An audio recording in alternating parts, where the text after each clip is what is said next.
जय Hind friends. Bihar SI और Bihar SSC के एक और वीडियो में आपका हार्दिक स्वागत है। आज लेकर आए हैं बिहार एसआई और बिहार एसएससी का वेरी इंपॉर्टेंट क्वेश्चन। अगर यह वीडियो आपको पसंद आए तो केडीबी एग्जाम सिलेक्शन को लाइक शेयर एंड सब्सक्राइब अवश्य करें। और इस वीडियो का पीडीएफ लोडिंग करना चाहते हैं तो हमारा Telegram channel KDB exam selection पर जाकर डाउनलोड अवश्य करें।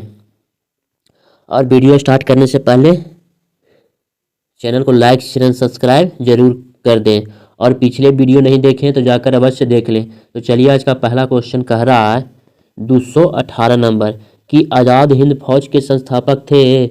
आज़ाद हिंद फौज के संस्थापक कौन थे? ऑप्शन ए है कैप्टन मोहन सिंह, बी है सुभाष चंद्र बोस, सी है रास बिहारी बोस और डी है निरंजन सिंह गिल। देखिए आज़ाद हिंद फौज के स्थापना किए थे रास बिहारी बोस। रास बिहारी बोस के द्वारा आज़ाद हिंद फौज के स्थापना किया गया था, लेकिन बाद में रास बिहारी बोस उस समय बुजुर्ग हो चुके थे तो बाद में इसे सुभाष चंद्र बोस को सौंप दिए थे, इसीलिए इसका सही ऑप्शन सी हो जाएगा। नेक्स्ट क्वेश्चन देखिए। नेक्स्ट क्वेश्चन 219 नंबर का आ रहा है कि सुभाष चंद्र बोस ने आज़ाद हिंद सरकार की स्थापना कहाँ की थी? सुभाष चंद्र बोस ने आज़ाद हिंद सरकार की स्थापना कहाँ की थी? सिंगापुर में 21 अक्टूबर 1943 में की थी आज़ाद हिंद सरकार की स्थापना। इसको अर्जी हुकूमत ए आज़ाद हिंद कहा जाता है। आज़ाद हिंद सरकार का एक और नाम था अर्जी हुकूमत ए आज़ाद हिंद, इसीलिए इसका सही ऑप्शन बी हो जाएगा। नेक्स्ट क्वेश्चन देखिए। नेक्स्ट क्वेश्चन 220 नंबर का रहा है कि भारत कब स्वतंत्र हुआ था? तो भारत 15 अगस्त 1947 को स्वतंत्र हुआ था।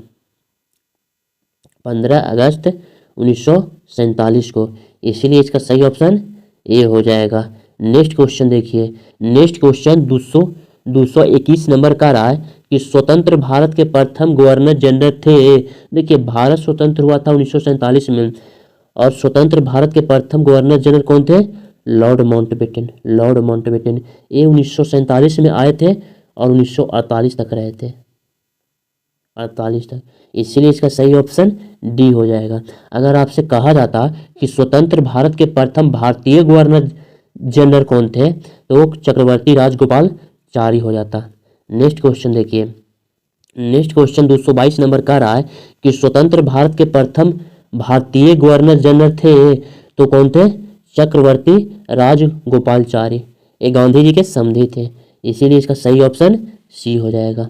नेक्स्ट क्वेश्चन देखिए। नेक्स्ट क्वेश्चन का रहा है 223 नंबर कि 19वीं शताब्दी के दौरान होने वाले बहावी आंदोलन का मुख्य केंद्र कहाँ था? देखिए 19वीं शताब्दी के दौरान जो बहावी आंदोलन हुआ था उसका मुख्य केंद्र पटना था।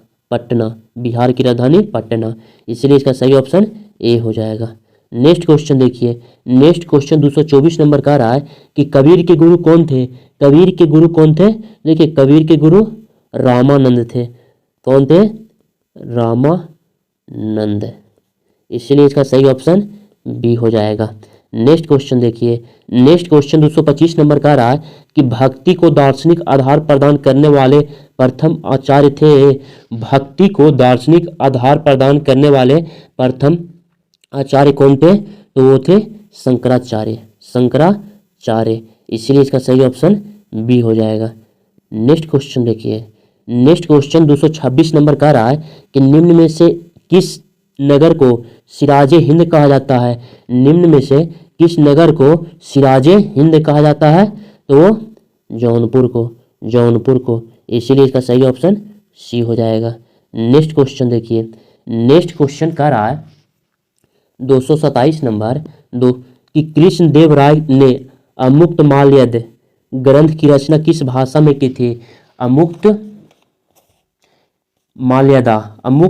माल्यदा इसे इसका मेन नाम है कि ग्रंथ की रचना किस भाषा में की थी। देखिए कृष्णदेव राय ने अमुक्त माल्यद पुस्तक की रचना तेलुगु भाषा में की थी।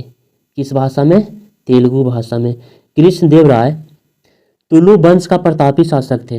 देखिए विजयनगर साम्राज्य की स्थापना हरिहर और बुक्का ने किया था 1336 में। और विजयनगर साम्राज्य में टोटल 4 राजवंशों ने शासन किया था। एक था संगम वंश, सालू वंश और तुलु वंश, और चौथा था अराबीडु वंश। तो इसमें एक वंश था जिसका नाम था तुलु वंश। तुलु वंश के सबसे प्रतापी शासक थे कृष्णदेव राय। और कृष्णदेव राय ने एक पुस्तक लिखा था जिसका नाम था अमुक्त माल्यदा। और ये कौन भाषा में थी? ये तेलुगु भाषा में थी। इसीलिए इसका सही ऑप्शन बी हो जाएगा। क्या हो जाएगा? बी। कृष्णदेव राय 1509 में शासक बनते हैं और 1529 तक रहे थे। 20 वर्षों तक शासन किए थे। और इनके दरबार में अष्टदिग्गज थे। अष्टदिग्गज में प्रमुख थे तेनाली राम। इनके द्वारा 2 क्वेश्चन इंपॉर्टेंट पूछा जाता है। कृष्णदेव राय ने विठल स्वामी और एक हजारा मंदिर का निर्माण कराया था। विठल स्वामी और एक हजारा मंदिर का निर्माण कराया था। और इसके समय एक पुर्तगाली यात्री आए थे। इसके शासन के दौरान एक पुर्तगाली यात्री आया था जिसका नाम था डोमिंगो पेइस था। डोमिंगो पेइस। आपसे पूछा जाएगा कि डोमिंगो पेइस किनके शासन के दौरान विजयनगर साम्राज्य की यात्रा की थी? तो वो कृष्णदेव राय प्रथम के समय। इसीलिए इसका सही ऑप्शन बी हो जाएगा। नेक्स्ट क्वेश्चन देखिए। नेक्स्ट क्वेश्चन का रहा है 228 नंबर कि निम्न में से किसे आंध्र भोज के नाम से जाना जाता है? देखिए कृष्णदेव राय को आंध्र भोज के नाम से जाना जाता है। इसीलिए इसका सही ऑप्शन सी हो जाएगा। नेक्स्ट क्वेश्चन देखिए। नेक्स्ट क्वेश्चन 229 नंबर का रहा है कि लीलावती पुस्तक संबंधित है। लीलावती पुस्तक संबंधित है। ऑप्शन ए है गणित से, बी है खगोल शास्त्र से, सी है ज्योतिष शास्त्र से और डी है संस्कृत साहित्य से। देखिए लीलावती जो पुस्तक है वो संस्कृत साहित्य से संबंधित है। संस्कृत साहित्य से। इसीलिए इसका सही ऑप्शन डी हो जाएगा। नेक्स्ट क्वेश्चन देखिए। नेक्स्ट क्वेश्चन का रहा है 230 नंबर कि निम्न में से किस फसल के उत्पादन के संबंध में सैंधव स्थलों से कोई प्रमाण नहीं मिला है? सैंधव स्थलों कहने का मतलब हो गया अफगानिस्तान, पंजाब का कुछ क्षेत्र और भारत का हल्का सा पंजाब, उसको सैंधव क्षेत्र कहते हैं। और वहाँ दाल का प्रमाण नहीं मिला है। इसीलिए इसका सही ऑप्शन ए हो जाएगा। नेक्स्ट क्वेश्चन देखिए। नेक्स्ट क्वेश्चन 231 नंबर का रहा है कि निम्न में से कौन त्रिपिटक का अंग नहीं है? निम्न में से कौन त्रिपिटक का अंग नहीं है? तो देखिए पिटक का अर्थ टोकरी होता है और इसकी संख्या 3 है। इसीलिए इसे त्रिपिटक कहा जाता है। पहला हो गया सूत पिटक, दूसरा हो गया अभिधम पिटक और तीसरा हो गया विनय पिटक। सूत पिटक सबसे बड़ा पिटक है और विनय पिटक सबसे छोटा पिटक है। सूत पिटक में जो है वो गौतम बुद्ध उपदेश दिए हैं। सूत पिटक में गौतम बुद्ध उपदेश दिए हैं और अभिधम पिटक में बौद्ध दर्शन है और विनय पिटक में संघ का नियम है। तो जातक नहीं होगा। जातक कथा में गौतम बुद्ध के पूर्ण जन्म की अवधारणा का वर्णन किया गया है। इसीलिए इसका सही ऑप्शन ए हो जाएगा। नेक्स्ट क्वेश्चन देखिए। नेक्स्ट क्वेश्चन 232 नंबर का रहा है कि सुभाष चंद्र बोस ने कांग्रेस के किस अधिवेशन के बाद इसके अध्यक्ष पद से त्यागपत्र दे दिया था? देखिए सुभाष चंद्र बोस 1938 में कांग्रेस के अध्यक्ष बनते हैं। हरिपुरा में इसकी सम्मेलन होता है, उसमें अध्यक्ष बनते हैं। और इसके बाद जब 1939 में दोबारा खड़े होते हैं और कांग्रेस द्वारा खड़े होते हैं और जीत जाते हैं। इसके बाद गांधी जी और सुभाष चंद्र के बोस के बीच मतभेद हो जाता है और इसी में सुभाष चंद्र बोस अपना इस्तीफा दे देते हैं अध्यक्ष पद से और उसके बाद बनते हैं पट्टाभी सीतारमैया। इसीलिए इसका सही ऑप्शन बी हो जाएगा। नेक्स्ट क्वेश्चन देखिए। नेक्स्ट क्वेश्चन का रहा है 233 नंबर कि शहीद आजम उपाधि से निम्न में से किसे सम्मानित किया गया है? शहीद आजम भगत सिंह को सम्मानित किया गया है। इसीलिए इसका सही ऑप्शन सी हो जाएगा। नेक्स्ट क्वेश्चन देखिए। नेक्स्ट क्वेश्चन कह रहा है 234 नंबर कि बौद्ध धर्म का संपूर्ण सार किसमें निहित है। बौद्ध धर्म का संपूर्ण सार किसमें निहित है, तो वो त्रिपिटक में। त्रिपिटक 3 प्रकार का होता है, सूत पिटक, अभिधम पिटक और विनय पिटक। सूत पिटक में गौतम बुद्ध के उपदेश का संग्रह है, अभिधम पिटक में बौद्ध दर्शन है और विनय पिटक में संघ के नियम है। और विनय पिटक सबसे छोटा पिटक है और सूत पिटक सबसे बड़ा पिटक है, इसीलिए इसका सही ऑप्शन सी हो जाएगा।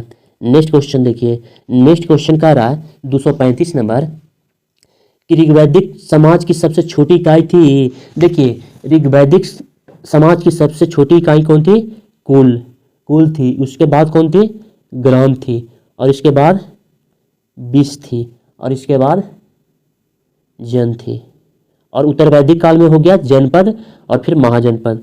कुल माने परिवार के समूह को कुल कहा जाता है, इसीलिए इसका सही ऑप्शन सी हो जाएगा। नेक्स्ट क्वेश्चन देखिए,